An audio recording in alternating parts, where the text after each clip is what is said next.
है? कृष्ण भगवान तो है, साथ में अपना भी लेके स्वाध्याय चलना है ना। तो फिर वो पड़ोसन ने बताया कि खा लो, तो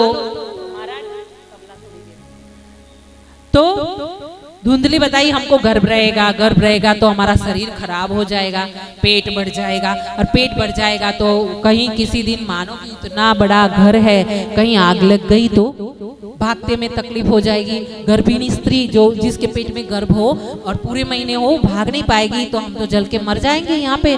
और फिर प्रसव होगा, प्रसव में पीड़ा होगी तो वो तकलीफ होगी। ये सब बता रही है। बच्चा होगा तो बच्चा रात को रोएगा तो गीला करेगा, तो उसके लिए उठो तो वो करो, तो वो फलना करो, बच्चे की सेवा करो। अब अभी तक तो हम घर की सेवा करते आए, काम करते आए, अब बच्चे की सेवा करें, हमको ये मंजूर नहीं है। तो वो पड़ोसन ने ज्ञान दिया, देखो आपसे काम नहीं होता है ना, तो आप एक काम करो, काम ना हो तो एक ननद को बुला लो। वैसे भी ननद आती है जब भतीजा भतीजी होते हैं तो कुछ लेके आती है तो आप एक काम करो ना, उनको बुला लो, 2 महीने पहले 4 महीने पहले बुला लो, उनको ज्यादा दे के दक्षिणा उनको खुश कर देना, वो आपकी सेवा करेगी, आपका काम बन जाएगा। तो क्या बोल रही है कि ननद मेरी बहुत सियानी है, मेरी ननद बहुत सियानी है। अब किसकी ननद सियानी नहीं होती बोलो? हमारी ननद सियानी है, हम ननद है, हम भी सियाने हैं, है ना। सबके सब सियाने हैं। पागल जो रोड पे चलता है ना, उसको भी पता है कि गाड़ी के नीचे नहीं जाना है, कुएं में नहीं कूदना है, वो सीधे साइड से चलेगा। पागल को देखना आप, साइड से बच के चलेगा, चाहे उसने कपड़ा ना पहना हो, लेकिन वो गाड़ी के सामने कूद नहीं जाता। उतना बुद्धि तो उसमें होता है। तो हम सब बोलेंगे कि ये तो बहुत होशियार है, तो कौन होशियार नहीं है जगत में? मूर्ख इतनी बात पे है कि ज्ञान इसका नहीं है खाली कि ये रिश्तेदार है, बाकी के सब छूटने वाले हैं। तो वो बहन जी बताई कि ननंद को बुलाओ, तो बोले नहीं ये नहीं, सब हो सकता है, ननंद को तो आप माफ करो, उनका नाम ही मत लो। खत्म हो गया अध्याय, खत्म हुआ, उनका फाइल खत्म हो गई, साइड पे रख दी है। तो अब क्या करें? तो पड़ोसन सोची, जो अच्छे लोग होते हैं ना, एक बार आपको रास्ता बतावे, 2 बार रास्ता बतावे, फिर आप सोच ले वो कि हमारी सलाह इनको लगने वाली नहीं है, तो फिर दूसरी बार वो बोलते नहीं है, पूरा अपने काम में लग जाते हैं। तो धुंधली रह गई और पड़ोसन चली गई अपना काम करने के लिए। तब तक आई उसकी बहन, धुंधली की बहन आई तो वह अपनी धुंधली बहन को, बड़ी बहन को उदास पाई, तो पूछ रही है, अरे बहन क्यों उदास हो? ऐसा क्या तकलीफ हो गया? हमारे जीजा जी ने कोई बात कह दी है क्या?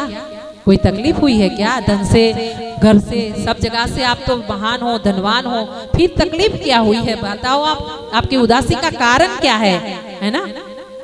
तब फिर बात देखिए, दुख का कारण कभी भी राय से ज्यादा नहीं होता। एक राय होती है ना, राय मात्र कारण होता है। कहीं झगड़ा हुआ, कहीं बड़ी बवाल हुई, कहीं कोई दुख हुआ ना, तो उसका कारण होता है इतनी छोटी सी राय बराबर, लेकिन उसको हम पहाड़ बना देते अपने से, हम आप सब। तो फिर वो बहन ने बताया, अपनी जो बहन आई थी उनको धुंधली ने बताया कि ऐसे ऐसे फल मिला है, खाऊंगी, तकलीफ होगी, पीड़ा होगी, कैसे करूं? बच्चा आएगा, बच्चे की सेवा हमसे ना होगा तो तुझसे होगा क्या? खाना? हाँ, कोई बहन होती है उससे कुछ होता नहीं है, बस यही काम होता है। तो फिर आगे चल करके उनकी बहन ने बताया कि देखिए, ज्यादा तकलीफ लेने की जरूरत नहीं है, दिमाग मत दौड़ाओ, हम किस काम के बैठे हैं, हम आपकी बहन है। बहन को बहन काम में नहीं आई तो कौन आएगा?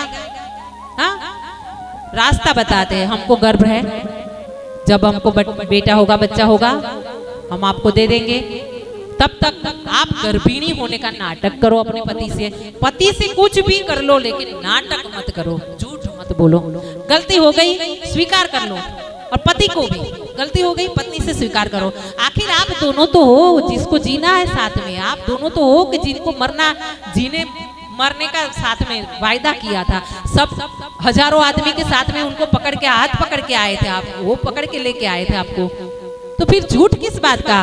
बड़े से बड़ा गुनाह हो जाए, पति देव पत्नी को, पत्नी पति को कभी ना झूठ बोले।